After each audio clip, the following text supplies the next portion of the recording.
Salut à tous, je suis super contente de vous retrouver aujourd'hui pour vous proposer de découvrir comment réaliser très rapidement et très facilement avec presque rien des petites décorations de chambre ou bureau. C'est parti!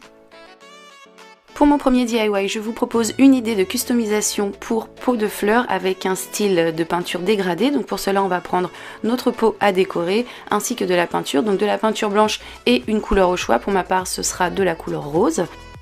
Donc sur mon pot, je vais appliquer 3 teintes de couleur rose. Donc pour cela, je commence par mettre dans mon assiette 3 fois de la couleur blanche et ensuite j'y ajoute de la couleur rose pour pouvoir faire une couleur foncée, une couleur moyenne et une couleur claire. Donc là, faites très attention que vos couleurs au niveau des teintes se différencient quand même assez bien. Moi par exemple, entre la moyenne et la claire, il n'y avait pas tellement de différence, du coup ça a un petit peu gâché mon dégradé. Donc voilà, je fais mes petits mélanges. Je prends une petite éponge en mousse et donc je vais appliquer ma première couche de peinture. Donc je vais utiliser la teinte la plus foncée pour l'appliquer au bas de mon pot. Donc je réalise 2 couches en tout.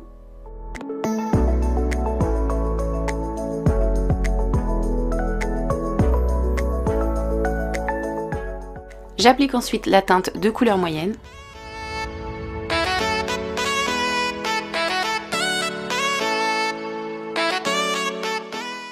Et je termine avec la teinte la plus claire.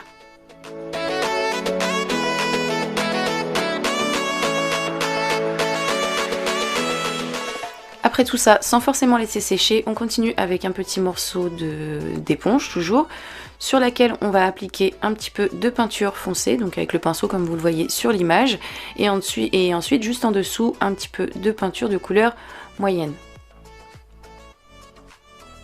Et donc il faut tout simplement appliquer la peinture foncée sur la peinture foncée, la peinture claire sur la peinture claire et tapoter comme ceci de façon à créer un dégradé.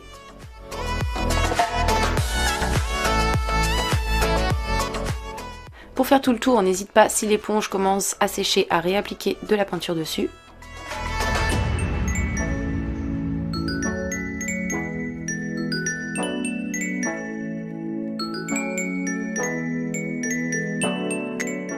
Donc une fois mon dégradé terminé à ce niveau, je vais pouvoir attaquer le deuxième en procédant de la même façon. Donc je mets de la peinture de couleur moyenne et de la peinture de couleur claire et je tapote.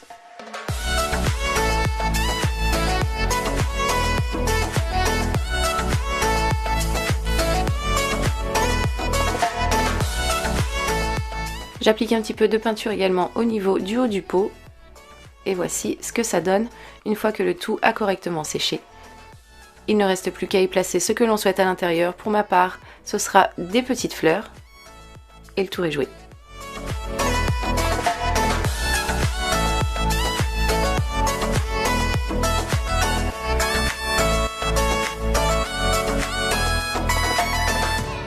Pour ce deuxième DIY, je vous propose de réaliser très rapidement et très facilement vos propres bougies.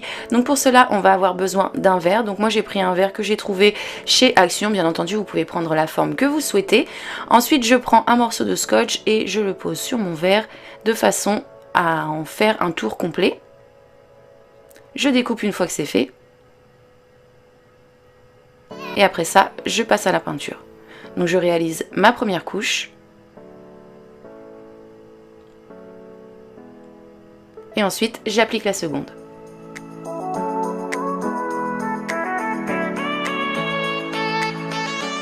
Je laisse sécher et une fois que c'est bien sec, je peux retirer mon scotch.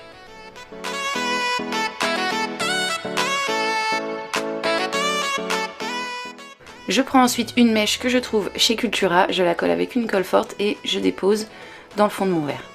Je laisse le tout prendre correctement. Et je continue donc soit avec de la cire en poudre, mais là je n'en avais pas, que l'on peut remplacer par des petites bougies chauffe-plat comme ceci, donc que l'on va mettre dans une casserole et faire chauffer au bain-marie. Donc je vous conseille bien entendu d'utiliser de vieilles casseroles avec lesquelles vous ne cuisinez plus pour faire ce genre de création, puisqu'après les casseroles sont très difficiles à ravoir et c'est pas super hygiénique de manger dans des casseroles dans lesquelles on fait fondre de la cire. Donc on met la cire dans le fond de la bougie et voici le résultat une fois que ça a bien refroidi.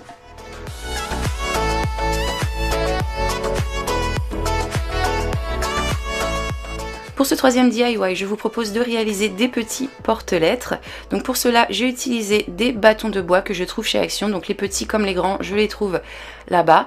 Et donc je vais les coller tout simplement les unes après les autres comme ceci. Donc je sais que ce petit porte-lettres porte un nom, je ne me souviens plus comment ça s'appelle. Si toutefois vous savez quel est son nom, n'hésitez pas à me le dire en commentaire.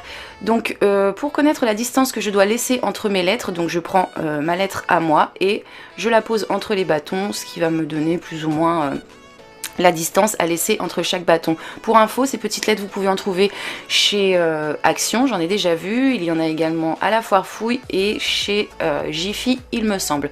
Donc une fois qu'elles sont toutes collées les unes après les autres, s'il y a de l'excédent de bois, on découpe et ensuite on peut passer à la peinture. Donc moi j'ai fait un petit dégradé de rose, donc j'ai peint à chaque fois 3 petits bâtons et j'ai éclairci entre deux ma peinture à chaque fois que j'ai eu terminé mes 3 bâtons.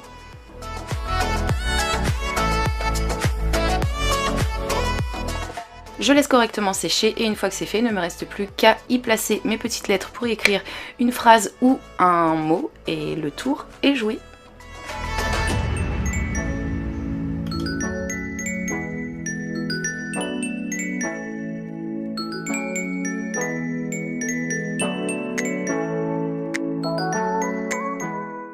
Pour ce 4e DIY, je vous propose de réaliser une petite corbeille de rangement. Donc une fois de plus, j'ai pris des bâtons de bois et j'ai également pris un morceau de carton.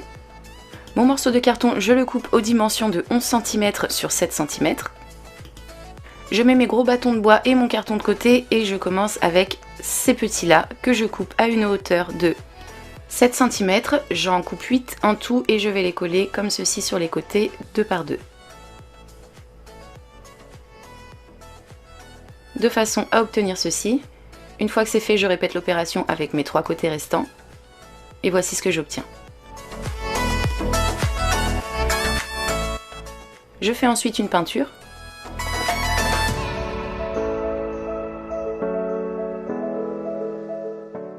Après ça, je prends mes grands bâtons, donc je les pose comme ceci de façon à pouvoir mesurer leurs dimensions, de façon à ce qu'ils s'adaptent à ma pièce.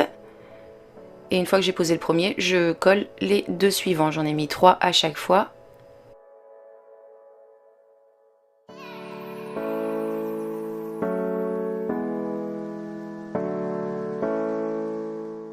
Voici ce que ça donne. Je fais ensuite l'arrière et mes côtés. Et voici ce que j'obtiens. Je passe ensuite à la peinture.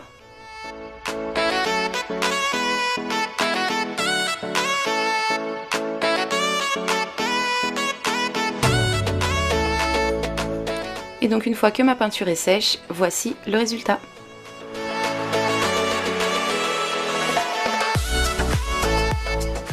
Et pour ce 5e et dernier DIY, je vous propose de réaliser des petites décos murales. Donc une fois de plus, j'ai pris des gros bâtons de bois comme ceci. Et donc là, je vais vous laisser en images et en musique regarder comment je les ai posés. Je pense que c'est plus simple à regarder qu'à vous expliquer.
Donc voilà, une fois tous mes bâtons posés, s'il y a un petit peu d'excédent de bois, on découpe.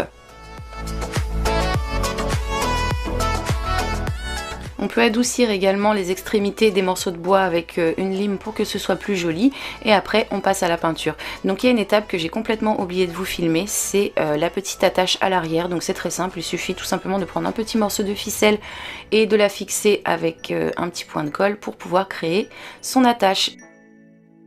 Et donc voici le résultat, ce petit tuto est maintenant terminé, cette vidéo également. N'hésitez pas à me dire en commentaire ce que vous en avez pensé, je me ferai un plaisir de vous répondre. En attendant de vous retrouver pour de nouveaux tutos, comme d'habitude, je vous